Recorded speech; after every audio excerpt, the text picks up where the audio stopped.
Hey, YouTube. Well, y'all catch Greenleaf last night? I just love this show. Okay, so it opens up with Grace. Okay, last week, Grace had said to May that she had a son. And that's where they broke it, right? That's where they cut. Now, May has a surprising reaction to this. Because everyone would think that she would be, distraught and crazy that she didn't know about the secret and all that kind of stuff. But she asked for a picture of him. And she seems very anxious to meet this guy, right? So I don't know about the writing on that particular scene. It seems like that I just can't I don't see that being her reaction. These almost be all these holy people with all these secrets and things. It seems like she would have more of a reaction to this girl having a son. But she didn't. And there is a reaction soon to come. Okay, Charity walks in when they're talking. So it's not made clear if Charity overheard the conversation, but May immediately tells her this is to stay in the family, right? And of course, we already know that Charity is the spy. He's the one that Phil is using to get dirt on the family. So now she's got prime meat here. May wants to graft him into the family. She calls a family meeting. Everyone's meeting at the house to have dinner with this kid. He's not a kid, actually. He's 25 years old. And this boy is none but trouble. Okay, so we'll see in a minute why I just don't understand this character. And this is coming from an ex-criminal. I'm an ex-criminal. I still cannot see the way this boy's mind works. Anyway. Charity, of course, runs right to Phil and tells her she has this big news about Grace's son, about even about him coming out of prison. He's been in prison 5 years. Phil doesn't seem all that excited about it at first. He doesn't get excited until she starts talking about his prison record. So they're more interested in this boy being a convict or a criminal than they are that he actually exists. So maybe if he didn't have a background, it wouldn't even be a problem because everyone seems to be eager to pull him into the family. After she gives this information, they start flirting with each other, Charity and Phil. She says she hated him, but from the very beginning, I know he was going to play her. She's kind of a little bit of an airhead, right? Unlucky in love, and now here she goes again. Next thing we see is this boy, AJ, calls Grace from jail. He's in jail. He calls her to come down there and get him, right? He's treated her like dirt so far, except when he needs her. So now he needs her to come down to jail. Now this woman has given him money, his own apartment. She's promised to integrate him into the family. She's done everything for this boy. And he is out here robbing a pharmacy. They don't make a point of what he's robbing. He's obviously, when he's talking to her, he's in the jail cell. In the jail holding place. He's high. His actions are like he's high. So not only is this guy drink a lot, he's obviously got a drug problem.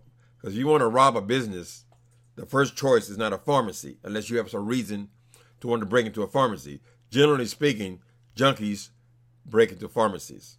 So he's just gotten out after 5 years, and it's obvious to me he's a drug addict, right?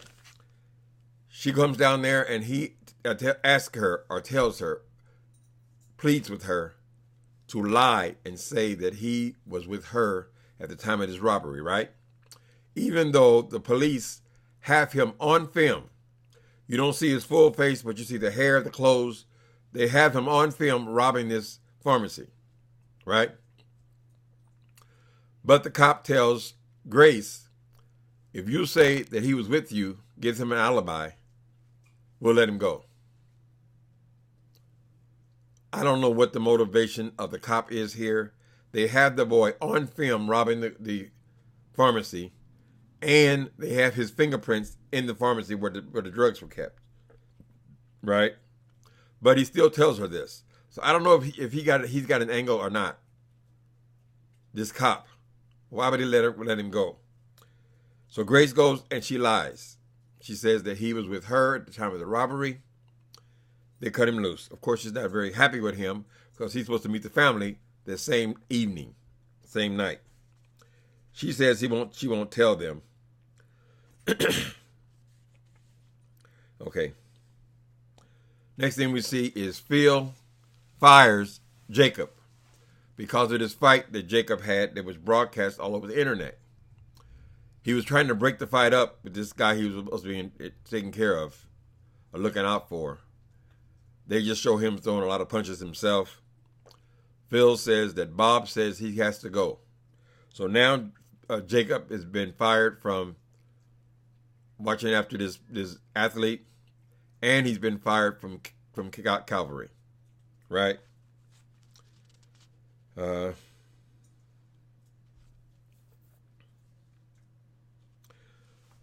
Then we see Karissa, Miss Karissa.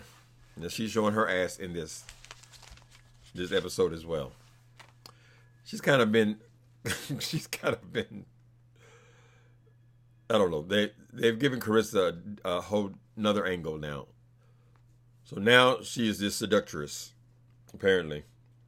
Anyway, she goes and she picks up this check, right, for this land. I guess the check is somewhere like half of what this thing is worth. So they would have to be working, have jobs and so forth, in order to pay this mortgage, right? He's off both of his jobs. So she's happy to get the check, but she says it's not nearly enough to do what she has to do in order to get this house, right? She says, how much is it worth to you for me to keep quiet that you are actually harming and hope buying this land? And the guy writes her another check. It seems like another check. She said it was about half of what this place was worth, what she needed. So this would be the other half. So what's implied here is she can go and pay cash for this house. She would pretty much have to because Jacob is unemployed. So she's all happy now, right? And there is he's being flirtatious towards her, and she's being very receptive. But she says maybe she'll call him after the check clears, right? She's all giddy and excited about all this money she has now. So I don't know what kind of numbers we're talking about here. Maybe it's they're in Tennessee, so maybe land is not that expensive. So maybe she's got $250,000 on her. She goes to tell her husband, Jacob. She's all excited. We put an offer in on the house. How you going to do that, he says. She said, oh, I pulled some strings, whatever, and we have enough money to put an offer on this house. So they want to go out and celebrate. Particularly, Clarissa wants to go out and celebrate. He's just finding out about it, right? But as they're preparing to leave to go celebrate, that they have enough money, they're going to buy this house, they've already put the offer in, May calls him and tells him, emergency, a family emergency.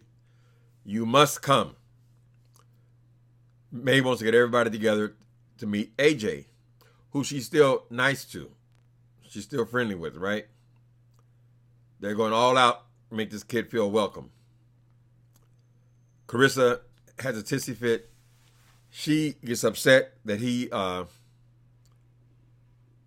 will not join her for the celebration of them getting all this money and being able to get this house she wants so bad. He says, of course, I have to go to be with my family. Are you coming? She says, no. You think that look like I'm coming?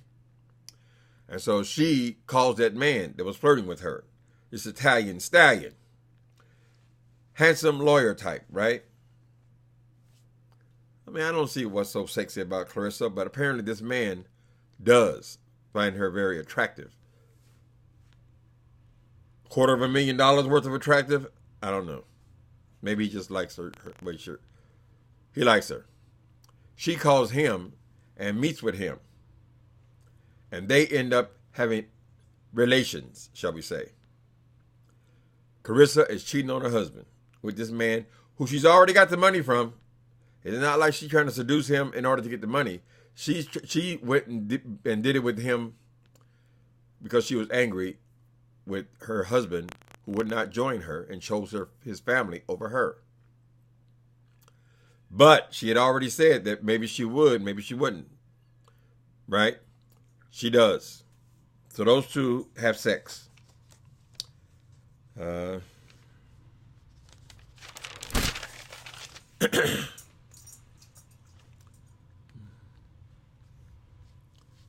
Okay. So now AJ shows up. Grace brings AJ to meet the family, right? They're all excited to meet him. Everybody shakes his hands or hugs him. Most of them hug him. And Lady Mae takes them to meet Zora as well, his new cousin, out in her little cabin. And everything is rosy, right? Everybody is accepting. Although they never explain why she's so accepting of this man right off the top. But they are. While she's in the cabin introducing Zora, the cop shows up. The same detective that had let this kid go. He shows up at the house. Lets everybody know what's going on. Everybody who's there in the room. Bishop, Charity, I think, is there. Anyway. This is my problem with this situation. From this point on, everything goes sour with this guy, AJ. Because this cop even tells them about the crime. Right? May immediately turns on this kid. Now, to me, from this point on, they should have had private conversations with AJ. If she wanted him to explain what had happened, explain himself, or to confess, she should have had private conversations. But no, Jacob and Charity, they're just meeting this dude. And right when they're meeting him, she's accusing him of lying and of doing this crime. And she wants a confession. She wants him to say to her that I did not do this crime. For whatever reason, he won't lie. I don't know where this virtue comes from. He won't lie and just say I didn't do it. He's been telling Grace he didn't do it. He's been telling the cops he didn't do it. He's been telling everybody he didn't do it. But she confronts him, and she's right in his face. It should have been handled with him, maybe Grace and Bishop. But no, she makes a big scene out of it. Even Zora's even in the room now. First she tells Zora to leave, but now they're all in the room, and she is directly accusing him. She wants to know if he committed this crime. He's on film, fingerprints everywhere. So I don't know how this kid is going to fit into this whole thing. I don't know where he fits. They're giving him everything. Grace is bending over backwards to make this kid feel like she does love him and want to be in his life. What his big complaint was he wanted to be a part of the family. He didn't want to be a dirty secret anymore. So on the same day that they were supposed to be meeting, or the night before, he goes out and robs a pharmacy. That's what I mean. I think he's a drug addict. Why else would you rob a pharmacy? The only thing in there is pills, right? Baby, please be quiet. So we don't know what's going to happen with him. He said that if he got busted again with another robbery, baby, please stop. He was in for robbery, right? So if he did another one, he could get 20 to 30 years. Oh, my damn dog. I'm sorry, people. People are in the hallway. Squeenie, come here. Bang in. Bing ding. Ouch. Come here. Come on. Stay here. That's my guard dog. Okay. Where was I at? Okay, so AJ meets the family. May turns on him. She confronts him. She wants him to confess. Grace says, okay, we're out of here because May will not let this go. He's embarrassed. Everybody in the family's embarrassed. She is telling him that she is the most formidable person he's ever encountered, even above the murderers in prison. In other words, you don't want to fuck with me, dude. So Grace is going to take him off. He ends up going off by himself. She runs after him. Grace does. Okay. Okay, back at his place. Stop, baby, please. Okay. Back at his place. Jamie. Hold on, people. I forgot to do some parenting here. Come here. Get your bum over here. Come on. Get your bum over here. Deenie beanie. Ding dong. Deenie bum over here. Get it over here.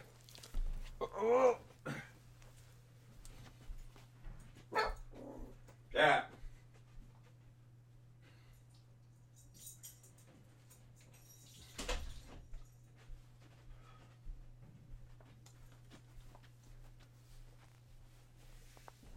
We got to put the dog in timeout. Okay, so AJ runs back to his place. Now, if any question that this boy is guilty, he is, because even in the film, you didn't see his face. I guess they could say it was somebody else. But we see the pills that are stolen. Why the cops wouldn't have searched his place, I don't know. But he goes back to his place, and now he's done this free apartment she gave him. He's packing it up. He's on parole, remember? And he's going to run. Grace shows up. He says he doesn't care. He's got to run. If they catch him, it's 30 years or whatever. Grace, in another act of kindness, gives him the keys to her. Take my car. She's just giving him her car. A little confusing. He throws keys back to her. Take care of yourself. He says, take care of yourself. Throws keys back at her. Now, I don't know if those are her car keys where he's refusing the car, or are those the keys to the apartment? They look like car keys, but, could be either way. So I don't know if he's on foot or in a car or not. Why he want to be out there in the middle of a state he didn't know anything about on foot, I don't know. Right? Okay. Then we're back with Charity and Phil. She's going back to Phil again. She's trying to get him happy. And she brings more information about the kid and his record and this crime that has just happened. And she tells him that Grace lied to the police to protect him. And she presents her phone because she has secretly recorded Grace saying that she lied. They want to ruin. This is her own sister now. They're not interested. They don't give a damn about this boy. They care about ruining Grace. Grace lied to the police. That's the crime. She has evidence of the crime. It's been recorded. So then those two start licking all of each other. Charity and Phil start making out. It's not sex. It's in his office. They're kissing. And guess who walks up? Remember, Calvary, all the offices have these glass doors where you can see through them, right? It's like a frosted glass with crosses on it, whatever. He can see through the cracks.